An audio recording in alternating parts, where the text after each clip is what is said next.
Salut tout le monde.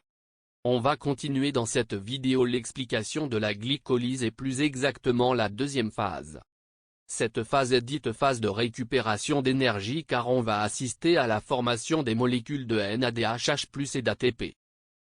La réaction suivante est une réaction d'oxydation phosphorylante impliquant une molécule de phosphate inorganique pour transformer le glycéraldéhyde 3-phosphate en un 3-bisphosphoglycérate.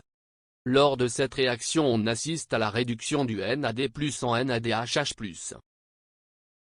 La septième réaction utilise comme substrat le 1,3-bisphosphoglycérate en lui enlevant un groupement phosphate pour l'utiliser dans la transformation d'ADP en ATP.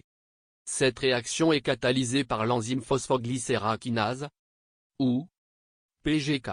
La huitième réaction est une réaction d'isomérisation qui consiste au déplacement du groupement phosphate de la position 3 à la position 2. L'enzyme phosphoglycérate mutase intervient dans la réaction sous sa forme phosphorylée qui en premier temps phosphoryle la position 2 en créant un composé intermédiaire bisphosphorylé. Ensuite l'enzyme récupère le groupement phosphate de la position 3. La neuvième réaction est une déshydratation du 2-phosphoglycérate catalysée par l'enzyme énolase. Énolase est une enzyme qui existe sous forme homodimérique. Une forme alpha-alpha existe dans la plupart des tissus. Une forme bêta-bêta existe dans les muscles. Et la forme gamma-gamma existe dans les neurones.